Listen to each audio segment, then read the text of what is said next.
Welcome to HortTube. My name is Jim Putnam. In this video, I'm going to be planting this Autumn Bonfire Encore Azalea. This is a beautiful red. This is one of the newest varieties of Encore Azaleas. Red flowers multiple times a year. I think it's going to look great in this terracotta pot here.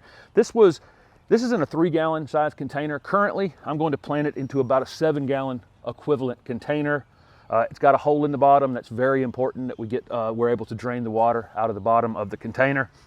The only thing that's really different when we plant shrubs and trees in containers that's different than planting flowers in containers is we need the soil mix to be a little better drained. That they don't particularly like what we would call potting soils as much. Most things that are labeled potting soil have quite a bit of peat moss in them typically, or some sort of coconut core, and they tend to hold quite a bit of water, which is great for your flowers and your hanging baskets that you don't want to have to water so much, that use so much water during the summertime, but not necessarily great for your shrubs. And so I'll use a potting soil, but I'll amend it a little bit. And you can amend it with several things, really. You can use, this is a pine bark soil conditioner, which you may be able to get at one of the box stores or your garden center, and it's just a chunky pine bark. I use this for quite a few projects. It could be mixed in, maybe a third pine bark with this potting soil. The other option is to put some perlite in it, and this is perlite right here, just white material that's chunky. This is widely available. Most every garden center is going to have this. The potting soil has a little bit of it in there already, and I just want to up the amount, and that will create some additional drainage. In this case, I've got the pine bark, so that's what I'm going to use. But if you can't find the pine bark, perlite will work just fine. And basically, I kind of just go back and forth. Well, first thing I'll do is see how much soil I need to put in the bottom of my container before I pull my azalea out and put it in there. Ultimately, I want the top of my shrub about an inch below the inside lip of the container. And the reason for that is when I water, I definitely want a little bit of a reservoir so the water's not running over the top and down the side of my container each time.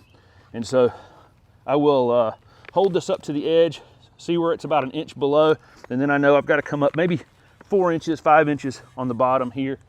And I'll just go back and forth, maybe a couple handfuls of potting soil, and then one handful of the bark like that, and then just mix it in together. And this just makes a nice material that's still going to hold some water in place, so I'm not going to have to water constantly, but it's going to be just slightly chunkier. So just some slightly chunkier pieces in that right there. And I think that is all I need in the bottom of this container.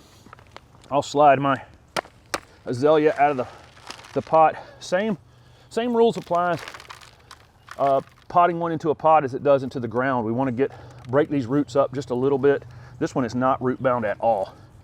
Azaleas have super fibrous root systems. They tend not to wrap around the container all that much and just get out to the edge and become mats.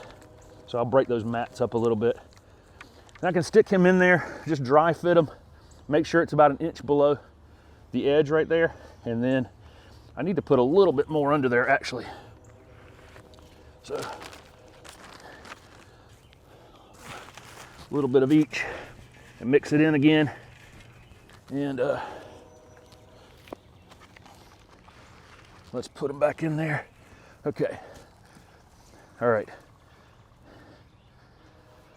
There we go. And then I'm going to do the same thing, filling around the edge of it here.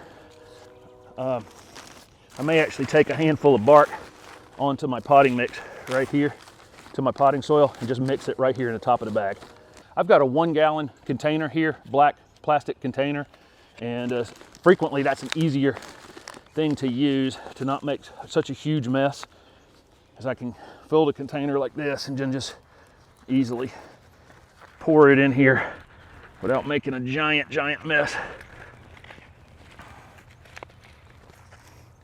And again, you think you've got it full, and then you go around the edge and pack it down and realize that you have a long way to go yet.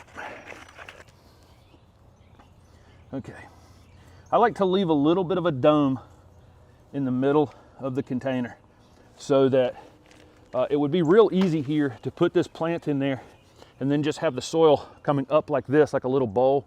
But then every time you water it, the water is going to go right to that crown of the plant, and I'd be worried that you may, in fact, end up rotting the crown of whatever plant that you're using. So I do the opposite. I leave the center of the where the azalea is going into the ground slightly higher, and I taper the soil out to the edge of the container, just like that. And that's pretty much it. It's got to be watered in really well. And I'm putting this in this container in the spring. Anytime you were container planting a shrub in the spring through early summer, you could fertilize it. This is an azalea, which is an acid-loving plant, and so you can use any fertilizer for acid-loving plants. I happen to have some holly-tone. It's an organic fertilizer. You don't have to use an organic fertilizer, and sometimes, you know, if I was putting this container by my front door, the organic fertilizer may has a bit of a smell to it for a few days.